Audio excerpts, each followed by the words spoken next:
Good morning, Britt here with Organic Guys. I'm standing in front of my blueberry bushes and I'm watching all the honeybees fly around, and you can see them just pollinating away. This is going to be a nice crop of blueberries this year.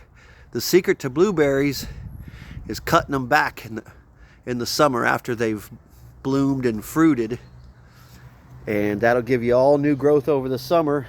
And the flowers come where the new growth is. So if you don't cut your blueberries back, you're not going to get lots of blueberries.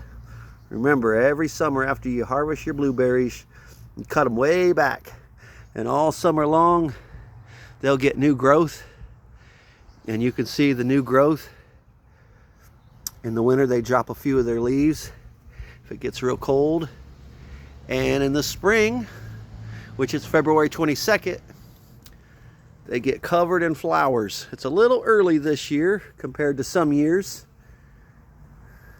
I think sometimes in nature there's some factors with the weather that can change that. Sometimes they come a couple weeks early, sometimes a couple weeks late. Some fruits have bad years altogether depending on wind and rain. But you can see I'm gonna have a nice crop of blueberries. I would say just probably the end of March. We're going to be looking good. This is only a dozen bushes, and I'll probably get 40 pints off of a dozen bushes, if you can believe that. And one of the other secrets you need to know about growing blueberries is they love acidic soil. So you want to add something to your soil to keep it very acidic. That way the blueberry can absorb all the nutrients that's in the soil and grow and produce really beautiful blueberries. The bees love them. They're a great bee attractor in the spring. The bees, while they're here, they'll keep your other things pollinated, like your squash and your tomatoes and your cucumbers. They all need the bees to pollinate them. If you don't have bees, if you live in an apartment situation, you can always use a Q-tip to pollinate your own flowers. Especially when you got big, beautiful tomato plants and no honeybees to flower them.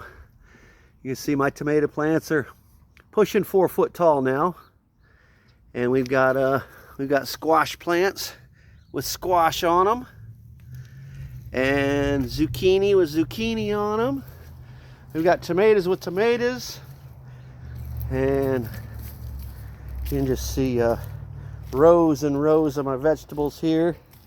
I wanted to get a nice close-up of my pickles. You can see there's a baby there, and the bees are just swarming this morning. They're loving it. Here's a nice big fat pot, a 7-gallon pot of onions. You can see they're doing good. And keep the bees around, or keep a Q-tip. This is Britt with Organic Guys. Y'all take care. Bye.